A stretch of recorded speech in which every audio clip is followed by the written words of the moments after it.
तक आर्यांश ने उसे ऐसी नज़रों से कभी नहीं देखा। वो आहाना को अपने जलन की आंखों से देखने लगती है। सब अपना खाना खा रहे थे। आहाना की खुशी दिव्या से बर्दाश्त नहीं हो रही थी। उसके दिमाग में एक खुराफात चली और वो आहाना को शैतानी स्माइल लिए देखने लगी। हेलो दोस्तों, तो आ गया है सांसों में बसी हो तुम का न्यू एपिसोड। जिन्होंने भी अभी तक मेरे चैनल को सब्सक्राइब नहीं किया है वो प्लीज़ मेरे चैनल को सब्सक्राइब कर लीजिए। मैंने सभी स्टोरीज़ की प्लेलिस्ट रेडी कर ली है ताकि आराम से आप लोग सभी अपनी पसंदीदा स्टोरी लाइन टू लाइन सुन सके। तो चलिए शुरू करते हैं। अब तक हमने सुना कि आर्यांश और आहाना के बीच एक रोमांटिक सा मोमेंट क्रिएट तो हो जाता है, पर उसी वक्त रुद्र का फ़ोन रिंग होने लगा। उसने जैसे ही कॉल को देखा तो उसे गुस्सा आ गया। कॉल में और कोई नहीं बल्कि विक्रांत था। विक्रांत का नाम देखते ही आर्यांश मन में उसे कोसते हुए बोला, बस इसी की कमी थी। वो कॉल उठाकर कहता है, हाँ बोलो। विक्रांत, भाई मैं अपने रूम में हूँ, आप प्लीज़ यहाँ आ जाइए। आर्यांश थोड़ा गुस्से में बोलता है, इतना क्या इम्पोर्टेंट है और इतना जल्दी घर क्यों आ गए? विक्रांत जिद करते हुए कहता है, नहीं नहीं नहीं भाई, प्लीज़ मैं कुछ नहीं सुनूंगा, आप प्लीज़ अभी इसी वक्त यहाँ आ जाइए। कह के वो फ़ोन कट कर देता है। आर्यांश को कुछ समझ नहीं आया। वो पलट कर आहाना की तरफ देखता है। आहाना तो इस वक्त चुपचाप किसी मुजरिम की तरह पलकें झुकाए खड़ी थी। आर्यांश उसकी तरफ थोड़ी शैतानी मुस्कान लिए कहता है, लगता है विक्रांत को अर्जेंट काम है, मुझे जाना होगा, पर मैं जल्दी आता हूँ, ओके तुम रेडी रहना। आहाना की पलकें अभी इस वक्त झुकी हुई थी। आर्यांश की बातों से उसे तो घबराहट होने लगी। आर्यांश तो अपनी बात कहकर वहां से चुपचाप निकल जाता है, पर आहाना, उसके दिल में तो अजीब से तूफान उठ गया। आखिर क्या करने वाला था आर्यांश उसके साथ? क्या कहीं वो आज अपनी हद तो नहीं पार कर देगा? इसी सोच में आहाना रूम में यहाँ से वहां चलने लगी। तभी उसके फोन में भी निशा का कॉल आया। निशा, आहाना कहाँ है तू? सब ठीक तो है ना? मैंने देखा कि आर्यांश सर तुझे कितने गुस्से में अपने साथ लेकर जा रहे थे। चुप क्यों है, कुछ तो बोल। आहाना चिढ़ते हुए कहती है, ओफो, बोलने देगी तब तो कुछ बोलूंगी ना। आर्यांश अभी रूम में नहीं है, प्लीज तू अभी जल्दी से मेरे पास आ जा। निशा, ओके ओके, मैं मेंशन नहीं हूँ, मैं आती हूँ। दूसरी तरफ विक्रांत के रूम में आर्यांश आ जाता है। वो चिंता में कहता है, is everything fine Vikrant? Vikrant गुस्से में कहता है, नो भाई, नॉट एट ऑल। आज आपने हॉस्पिटल में जो किया मुझे पता चला। आज आप भाभी को किसी और आदमी से बात करता हुआ देख जेलस हो गए और पुराने दिनों को याद करने लगे, है ना? आर्यांश उसकी सारी बातें चुपचाप सुन रहा था। कहाँ अभी उसका मूड इतना अच्छा था? विक्रांत के इन सब बातों के कहने से उसे आहाना और उस डॉक्टर का चेहरा एक साथ याद आ जाता है। वो गुस्से में कहता है, शट अप विक्रांत, ये मेरे और आहाना के बीच का मैटर है। आहाना मेरी वाइफ है, उसे किससे बात करनी चाहिए और किससे नहीं ये मैं डिसाइड करूंगा। विक्रांत आर्यांश को अजीब नज़रों से देखते हुए कहता है, भाई आप ये सब क्या बोल रहे हो? भाभी आपकी वाइफ है, कोई गुलाम नहीं। आप मॉम वाले इंसिडेंट से घबराए हुए हैं, मुझे पता है, पर भाई भाभी आपकी वाइफ है और वो बहुत अच्छी हैं। अगर आप उन्हें प्यार और रिस्पेक्ट देंगे तो वो कभी मॉम जैसी हरकत नहीं करेंगी, बिलीव मी। पर अगर आप उन पर शक करोगे, उन पर ट्रस्ट नहीं करोगे, उन्हें डिसरिस्पेक्ट दोगे तो वो कभी इस रिश्ते में खुश नहीं रह पाएगी। आर्यांश गुस्से से विक्रांत को देखते हुए कहता है, हमारे डैड ने भी मॉम को बहुत प्यार और रिस्पेक्ट दिया था, फिर वो क्यों नहीं रुकी? कैसे छोड़ के चली गई हमें? हाँ, इसका कोई जवाब है तुम्हारे पास? दूसरी तरफ निशा आहाना के रूम के बाहर आहाना से कॉल पे बात करते हुए कहती है, अबे यार, ये अमीर लोग के ना नए नए टंटे खत्म ही नहीं होते। रूम के अंदर जाने के लिए भी दरवाजे पर कोड डालना पड़ेगा। आहाना उसे शांत कराते हुए कहती है, रिलैक्स यार, कोड डाल 6432, देख दरवाज़ा अपने आप ही खुल जाएगा। निशा ये कोड मारती है कि तभी दरवाज़ा भी खुल जाता है। दरवाज़ा खुलते ही आहाना निशा के गले से लग जाती है और खूब रोती है। निशा को उसकी चिंता होने लगी। उसने कहा, आहाना क्या हुआ? शांत हो जा, देख अब मुझे टेंशन हो रही है तेरी। क्या हुआ, कुछ बोलेगी? कह के निशा जैसे ही आहाना को खुद से अलग करती है तभी निशा की नज़र उसके सर पर लगे बैंडेज में जाती है। निशा घबरा कर, ये क्या है? आहाना, तुझे चोट कैसे लगी? क्या आर्यांश सर ने तुझे मारा? मुझे अच्छे से सब कुछ पता। आहाना ये सब सुनते ही निशा को शांत कराते हुए कहती है, नहीं नहीं नहीं नहीं, तू गलत समझ रही है यार। ये बैंडेड तो खुद आर्यांश ने ही मुझे लगाया है। मैं ही गलती से गिर गई थी और सर जाकर सीधा टेबल से टकरा गया। निशा कहती है, अच्छा, पर वो तुझे ऐसे लेकर ही क्यों आए? आहाना उसे सारी बातें बता देती है। निशा सब कुछ सुनने के बाद कहती है, बाप रे बाप, आर्यांश सर इतने पॉजिटिव है क्या? मुझे तो पता ही नहीं था। वही दूसरी तरफ विक्रांत आर्यांश को वापस समझाते हुए कहता है, भाई समझने की कोशिश करिए।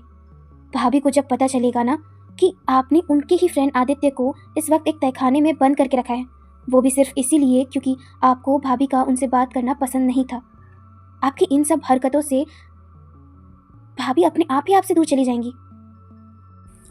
आर्यांश गुस्से से विक्रांत को घूरते हुए कहता है, नहीं जाएगी, क्योंकि मैं जाने ही नहीं दूंगा। मैं उसका पति हूँ, इसलिए मैं डिसाइड कर सकता हूँ कि उसे किससे बातें करनी है और किससे नहीं। Got it? विक्रांत भी गुस्से में कहता है, हाँ भाई, तो फिर एक काम करिए ना, आप भी दिव्या दी से अपनी दोस्ती तोड़ दो। जिस तरह आपको भाभी का किसी और से बात करना पसंद नहीं है, क्या पता उसी तरह भाभी को भी आपका दूसरी लड़कियों से बात करना पसंद ना हो। आर्यांश उसे देखते हुए अजीब नजरों में कहता है, व्हाट रबिश, दिव्या मेरी फ्रेंड है, मेरी बेस्ट फ्रेंड है, हमारे बीच ऐसा कुछ भी नहीं है। विक्रांत, एग्जैक्टली भाई, यही बात है। जिस तरह आपके और दिव्या दी के बीच कुछ नहीं है, उसी तरह भाभी का भी किसी और डॉक्टर या लड़के के साथ कोई चक्कर नहीं है। आर्यांश तो अपने छोटे भाई की बात सुनकर निशब्द हो जाता है। आखिर बात तो सही ही थी। जिस तरह आर्यांश को आहाना का किसी और से बात करना पसंद नहीं था, उसी तरह आहाना को भी तो आर्यांश का किसी और लड़की से बात करना पसंद नहीं हो सकता है ना। आर्यांश बिना कुछ बोले ही अपने एटीट्यूड में वहां से निकल जाता है।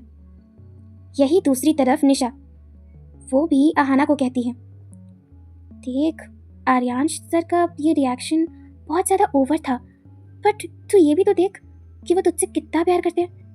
तेरा किसी से भी बात करना उन्हें गवारा नहीं है। आहाना गुस्से में बेड पर बैठती हुई कहती है, ये प्यार नहीं, पागलपन है निशा। मैं ऐसे बंद दरवाजों में अपनी ज़िंदगी नहीं काट सकती। मेरे ऊपर बहुत जिम्मेदारियां हैं यार, कैफ़े की, पढ़ाई की, और सबसे इम्पोर्टेंट मेरे दादाजी की। और तो और मैं ये जिम्मेदारियां निभाना चाहती हूँ। निशा उसकी बात सुन उसके पास आकर बैठती है और कहती है, मैं समझ सकती हूँ कि आर्यांश सर की ऐसी हरकत तुझे कैसा फील करा रही होगी, पर मैं एक बात तुझे बता दूँ, क्योंकि मैंने ये बात खुद भी नोट की है। तेरे सामने ना आर्यांश सर कमज़ोर पड़ जाते हैं। अगर तू चाहे तो अपनी सारी बातें उनसे चुटकियों में मनवा सकती है।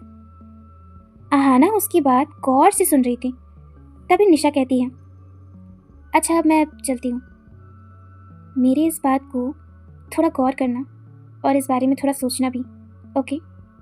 आहाना भी निशा की इस इनडायरेक्ट की गई बात को अच्छे से समझ रही थी, पर वो इन सब चीज़ों के लिए अभी तैयार नहीं थी। वो ये सब सोच ही रही थी कि तभी एक सर्वेंट आकर आहाना से बड़े प्यार से कहती है, मैम, डिनर लग चुका है, आप प्लीज़ नीचे आ जाइए। आहाना उसकी ओर देखती है, फिर कहती है, मैं आती हूँ, तुम जाओ।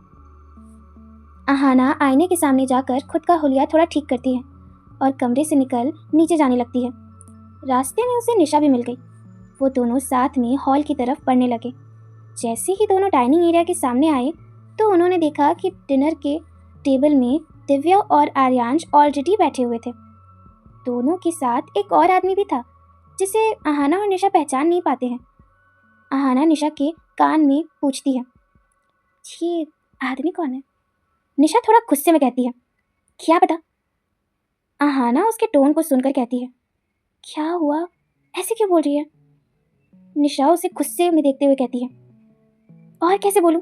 आर्यांश सर ने अभी कुछ देर पहले इतना बड़ा तमाशा किया और अभी अपनी बेस्ट फ्रेंड के साथ डिनर एंजॉय कर रहे हैं। मुझे तो इस नकचरी दिव्या पर बहुत गुस्सा आ रहा है, तुझे नहीं आ रहा? आहाना उन दोनों की तरफ देखती है। कहीं ना कहीं जलन तो उसके मन में भी थी।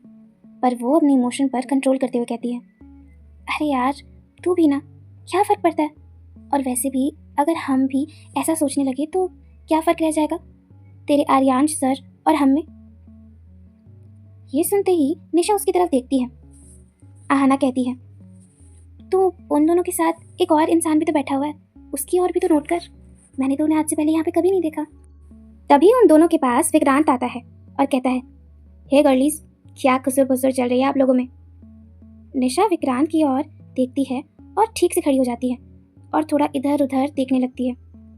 विक्रांत को निशा की यह हरकत कुछ समझ नहीं आई।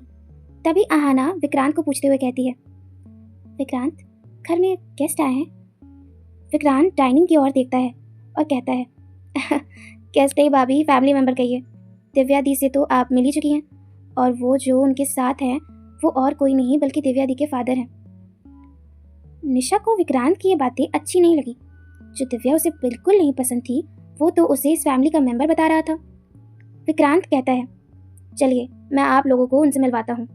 कह के विक्रांत आहाना और निशा को डाइनिंग एरिया के पास ले जाता है और कहता है, अंकल, ये रही हमारे घर की मालकिन आहाना भाभी, और ये आहाना भाभी की बेस्ट फ्रेंड है निशा।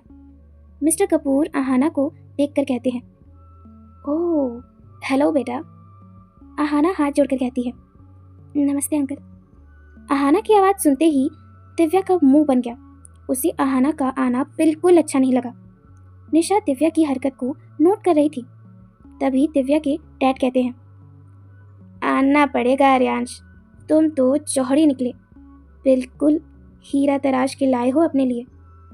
आहाना बेटा, आप बहुत खूबसूरत हैं। आहाना थोड़ा मुस्कुराकर कहती है, थैंक यू अंकल। आर्यांश के चेहरे में इस वक्त कोई एक्सप्रेशन नहीं था, पर अंदर ही अंदर उसे अपनी आहाना की तारीफ अच्छी लग रही थी। पर तभी दिव्या बोलती है, पर आहाना ये क्या? तुम्हें देखकर तो कोई नहीं बोल पाएगा कि तुम नई नवेली दुल्हन हो या ओबरॉय फैमिली की बहू हो। तुम्हारा चेहरा इतना उतरा हुआ क्यों है? थोड़ा ख्याल रखो, अब तुम आम लड़की नहीं रही तो जैसे तैसे रहोगी। अब तुम हाई सोसाइटी में आ चुकी हो। Come on, just raise your standards. Nisha ने तो गुस्से से अपनी मुट्ठी बंद कर ली। आहाना को भी ये सुनकर कुछ खास अच्छा नहीं लगा। तभी विक्रांत आहाना का सपोर्ट करते हुए कहता है, दिव्या दी, आपको तो पता ही है कि भाभी के दादाजी की तबीयत अभी कितनी ख़राब हो रही है। बस उसी वजह से भाभी के चेहरे पे थोड़ा बहुत स्ट्रेस है। निशा को तो खुशी हुई कि विक्रांत ने उस नकचड़ी दिव्या का नहीं बल्कि उसकी आहाना का साथ दिया। निशा भी विक्रांत का साथ देते हुए कहती है, सही कहा विक्रांत, जिस पर बीतती है ना बस उसे ही पता होता है। दिव्या को निशा की यह बात सुनकर गुस्सा आया, पर उसने अपने गुस्से को कंट्रोल किया। विक्रांत, आहाना, निशा भी खाने के टेबल पर खाना खाने के लिए बैठ जाते हैं। टेबल पे वापस वही फीका खाना था। आहाना और निशा तो खाना देखते ही एक दूसरे को देखने लगी। बाकी लोग तो अपना खाना अच्छे से एंजॉय कर रहे थे, पर आहाना की ये सारी हरकत पर आर्यांश की नज़र थी। अब आहाना आर्यांश के पास हो तो आर्यांश की नज़र भला कहीं और कैसे जा सकती है? वही आर्यांश के बगल में बैठी दिव्या आर्यांश को देख रही थी। आर्यांश की नज़र बार बार आहाना की ओर देख वो तो जल के राख हो रही थी। पर दूसरी तरफ आहाना और निशा इन सब से अनजान भूख के मारे थोड़ा सा सूप अपने बाउल में ले लेती है कि कम से कम पेट में कुछ तो जाए। जैसे ही निशा और आहाना ने सूप का पहला निवाला पिया, उन दोनों की तो जान हलक पर आ गई। ये सूप कितना कड़वा और बेस्वाद है। पहला सिप लेते ही उन लोगों के मुंह का टेस्ट पूरा बिगड़ गया। वो दोनों एक दूसरे की तरफ देखती है और समझ जाती है कि अभी भी उन दोनों को भूखा ही रहना होगा। आर्यांश के चेहरे में एक रेयर सी स्माइल आ जाती है जब वो आहाना को पहली बार ऐसे अतरंगी मुंह बनाते हुए देखता है। आहाना कहती है, मेरी तबीयत कुछ ठीक नहीं लग रही, मुझे तो डिनर करने का बिल्कुल मन ही नहीं है। निशा भी आहाना का साथ देते हुए कहती है, बिल्कुल सही कहा यार तूने, मेरी तबीयत भी कुछ ठीक नहीं लग रही। आई थिंक मुझे भी डिनर नहीं करना चाहिए। उसी वक्त विक्रांत उन दोनों को देख कर कहता है, क्या हुआ आप लोगों को? सब कुछ ठीक तो है ना? दिव्या के डैड भी चिंता से कहते हैं, हाँ, आप दोनों की तबीयत एक साथ खराब हो गई, आप लोग को आपका ध्यान रखना चाहिए था ना। तभी आर्यांश एक सर्वेंट को इशारा करता है तो वो सामने आकर कहता है, बट मैम, आप लोगों के लिए तो आर्यांश सर ने स्पेशल इंडियन फूड बनवाया है। आलू पराठा, पनीर पसंदा, वेज पुलाव और मीठे में गुलाब जामुन और रसमलाई। मेन्यू सुनते ही सबकी आंखें फटी की फटी रह गई कि आर्यांश, जिसे ऑयली और मसालेदार खाना देखना भी गवारा नहीं है, उसने ये सारा खाना बनवाया है। विक्रांत बोलता है, अरे तो तुम सर्व कब करोगे ये सारा खाना? आर्यांश उसके तरफ गुस्से से एक नज़र देखता है। विक्रांत जैसे ही आर्यांश को देखता है वो समझ जाता है कि ये स्पेशल ट्रीटमेंट सिर्फ आहाना के लिए है। उसे तो सलाद और सूप ही खाना है। आहाना और निशा तो आंखें बड़ी कर करके एक दूसरे को देखती है। सर्वेंट किचन से वो लजीज खाना लेकर टेबल में रख देता है। आहाना और निशा तो बिना किसी को कुछ कहे ही अपनी प्लेट सजाना शुरू कर देती है। दिव्या के डैड कहते हैं, अरे बेटा, पर अभी तो आप लोगों ने कहा ना कि आपकी तबीयत ठीक नहीं है, आपको खाने का मन नहीं है।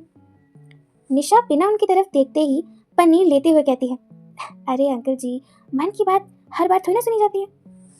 आहाना भी उसका साथ देते हुए कहती है, हाँ बिल्कुल, और वैसे भी रात को भूखे पेट तो सोना ही नहीं चाहिए, थोड़ा सा तो खाना हमें खाना ही होगा। क्या कि वो गुलाब जामुन लेने लगी। आहाना को यूं किसी चटोरी की तरह खाते हुए आर्यांश नशे से देखे जा रहा था। आर्यांश को अपनी आहाना पर बहुत प्यार आ रहा था। उसका दिल तो चाह रहा था वो अभी उठे और आहाना को अपने हाथों से खिलाए और उसे प्यार से चूमे, पर आर्यांश सबके सामने ऐसा कुछ नहीं कर सकता था। आर्यांश की नज़र दिव्या नोट करती है और अपने चम्मच को जोर से पकड़ मन ही मन दांत पीसते हुए सोचती है। आज तक आर्यांश ने उसे ऐसी नज़रों से कभी नहीं देखा।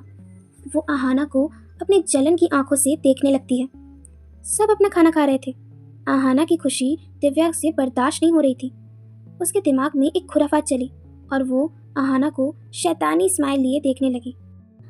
सब लोग अपना डिनर कर लिए और हॉल में सोफे पर बैठ गए। दिव्या उन लोग के साथ नहीं थी। निशा आहाना से फुसफुसा कर पूछती है, आहाना, वो चुड़ैल दिव्या कहाँ गई? आहाना निशा को चुप कराते हुए कहती है, चुप रह, किसी ने सुन लिया ना तो प्रॉब्लम हो जाएगी, कैसी बातें करती है। तभी सबके साथ दिव्या भी वहाँ चुपचाप आकर बैठ जाती है। किसी ने इस बात को ज़्यादा गौर नहीं किया। तभी दिव्या के डैड कहते हैं, चलो आर्यांश, अब हम निकलते हैं, आज यहाँ डिनर करके बहुत मज़ा आ गया। आर्यांश भी कहता है, ऐसे ही आते रहिएगा सर। तभी तो दिव्या बोलती है, हाँ डैड, हम तो यहाँ आते ही रहते हैं, आप जाइए, मैं आज नहीं जाऊँगी, मैं तो आज यही रहूँगी। अब आहाना और निशा से भी तो मुझे बातें करनी है ना, मैं तो इनसे ठीक से बातें ही नहीं कर पाई। विक्रांत थोड़ा स्माइल करके कहता है, हाँ दिव्या दी, सही है, आपको भी भाभी के साथ टाइम स्पेंड करने का मौका मिल जाएगा। मिस्टर कपूर ये जानते थे कि दिव्या को टोकने या कुछ बोलने का कोई मतलब नहीं है, वो उनकी बात नहीं सुनने वाली। वो भी कहते हैं, ठीक है बेटा, आप आज रुक जाओ यहाँ पे। निशा को दिव्या का यहाँ रुकना अच्छा नहीं लगा। वो मन में सोचती है, ये क्या बात करने वाली है हमसे, इसके इरादे तो मुझे बिल्कुल नेक नहीं लगते। पता नहीं ये मेरी आहाना की लाइफ में कोई प्रॉब्लम ना क्रिएट करे बस। आहाना निशा का गंभीर चेहरा देखती है तो उसे हल्के से कोहनी मार के पूछती है, क्या हुआ, किस सोच में डूबी हुई है? निशा आहाना को धीरे से कहती है, क्या किस सोच में डूबी हुई हूँ? ये दिव्या मैडम यहाँ क्यों रुकेगी, और वो भी रात भर के लिए? हमसे फ्रेंडशिप करना चाहती है। जिस तरह ये हमें ताना मारती है ना, मुझे तो नहीं लगता कि इससे हमसे फ्रेंडशिप करने में कोई भी इंटरेस्ट है। आहाना भी कहती है, तेरी बात तो ठीक है यार, मैंने भी नोट किए हैं इसके हाव भाव, पर छोड़ना, हम उसे अभी जानते ही कितना है, सबका नेचर अलग होता है ना, क्या पता इसका भी थोड़ा अलग हो। निशा अपने सर पर थोड़ा मारते हुए उससे कहती है, ओफो मेरी भोले भंडारी, सच कितनी क्यूट और मासूम सी है तू। अगर मैं लड़का होती ना तो मैं भी आर्यांश सर की तरह तुझसे ज़बरदस्ती शादी कर लेती, सच जाने मन। आहाना उसके पेट में कोहनी मारती है और दोनों सहेलियां मिलकर थोड़ा हंसने लगती हैं। तभी आहाना के पास दिव्या आकर खड़ी होती है और दोनों को देखकर कहती है, हे गर्ल्स, क्या सीक्रेट टॉक चल रही है आप लोगों के बीच, मुझे भी बताओ। आहाना थोड़ा हिचक में कहती है, अरे नहीं नहीं, ऐसी कोई सीक्रेट टॉक नहीं चल रही हमारे बीच। वही दिव्या के डैड भी सबसे अलविदा कहकर निकल जाते हैं। दिव्या सबसे कहती है, ओह हेलो, आज मैं रुकने वाली हूँ, सो क्या स्पेशल करोगे तुम लोग मेरे लिए? अरे दिव्या कपूर तुम्हारे घर रुकने वाली है, एंटरटेनमेंट तो बनता है।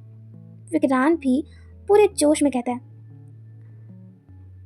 आइडिया, चलिए हम सब लोग साथ मिलकर हॉल में ही वीडियो गेम खेलते हैं। वीडियो गेम का नाम सुनते ही निशा भी एक्साइटेड हो जाती है। वो भी बोल पड़ती है, वाओ वीडियो गेम। विक्रांत उसके पास आकर कहता है, हाँ तुम्हें पसंद है क्या? निशा खुशी से कहती है, हाँ बहुत ज़्यादा। पर आर्यांश तो आराम से अपने सोफे पर बैठा हुआ था। आहाना उसे देखकर मन में सोचती है, बाहर सबके सामने कितना शांत बनकर रहते हैं, पर कोई मुझसे पूछे बंद कमरे में इनकी हरकतें। आर्यांश ने उसी वक्त अपनी नज़र उठाकर आहाना को देखा।